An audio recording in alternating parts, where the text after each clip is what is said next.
Hey boys and girls, Naomi back with IGN's E3 live show streaming at you on e3.ign.com. Our next game is being powered by the same tech behind Crysis 2. Watch the rooftops because Sniper Ghost Warrior 2 is here. Thanks, Naomi. And I'm here with John Goddard from City Interactive, and yeah, we're gonna, I guess, see some sniping action here. So this is a sequel. So to start off, can you just sort of fill us in on how this game is connected to the first one? So Sniper Ghost Warrior, as the name suggests, was a game all about sniping. And, it was great because there aren't many games out there, really, that focus on sniping. And one of the cool things about most first-person shooters is the sniping missions. So instead of having a kind of big first-person shooter experience with sniping as a small part, we took sniping and made that the kind of core of the action.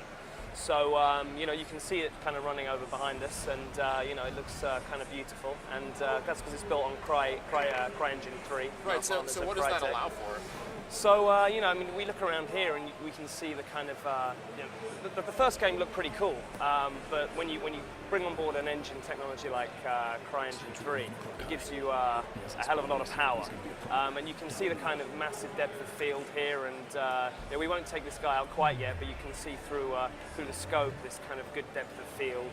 And if we look around a bit as well, we can kind of see rich environments, kind of great detail on the texturing on the rock surfaces and the foliage, and also in the mountains behind us and on the statue. It kind of really brings it out. And when you're behind the scope, you want to see your targets as clearly as possible, but you want to be able to take them out in a kind of very realistic looking environment. So it really brings that action a bit kind of closer to you as the player. Okay. Can you set up this mission a little bit? Like what are yeah, sure. So what we're seeing here, and we've gone straight to bullet cam here, basically you are working, the game starts in war-torn Bosnia, Sarajevo, and it spans over a period of years, and it takes a number of environments, a number of missions that you're going to have to kind of complete.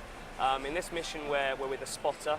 He's kind of your buddy, he's your guy out in the field who's guiding you and helping you kind of get your targets. And in this case, and this is the Himalayan mission, it kind of happens towards the end of the game.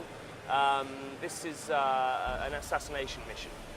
So we're working with the spotter here, and he's kind of taking us from point to point stealthily as possible in order that we can take out our high-value target.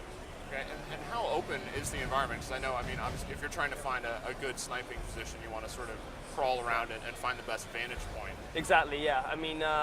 It's this particular section is relatively straightforward, relatively closed. You're following a fairly set path. But yeah, there are key moments where you're going to need to find the very best position to take out your target.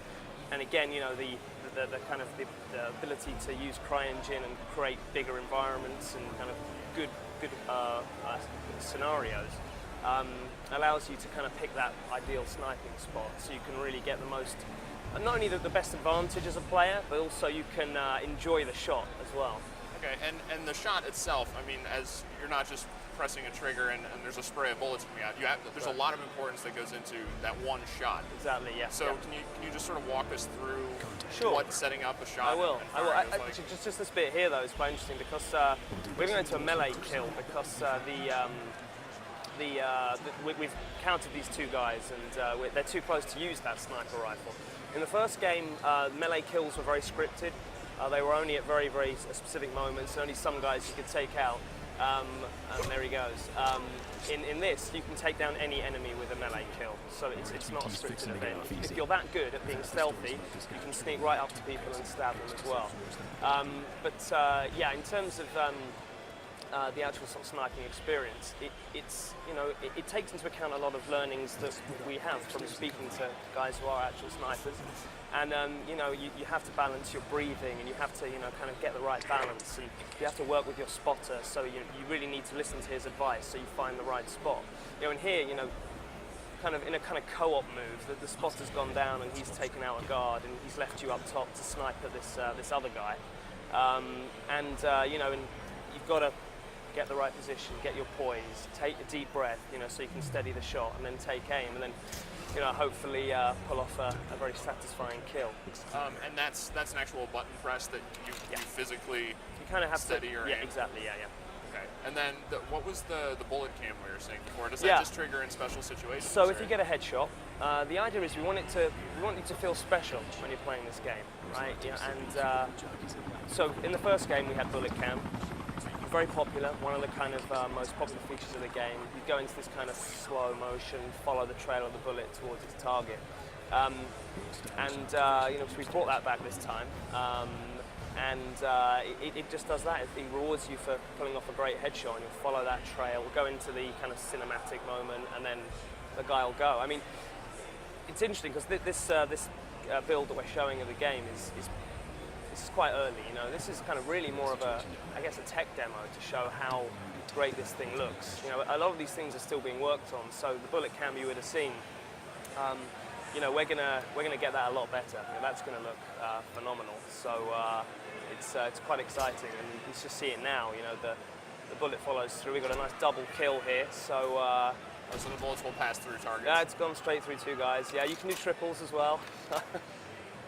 That's pretty good sniping. Yeah. I mean, once you do make a kill, like a lot is about staying hidden and making sure that you know you don't give yourself away because you don't Exactly. necessarily have overwhelming firepower. That's to right. assault That's right. people You know, with. the aim of the game is to not be hit, really. So you know, we just took out those two guys, and there's still another guy here who's still alive. So rather than just standing there and waiting for him to shoot us, you know, we've taken a slightly more hidden position again, and we're waiting. He can't see where we are.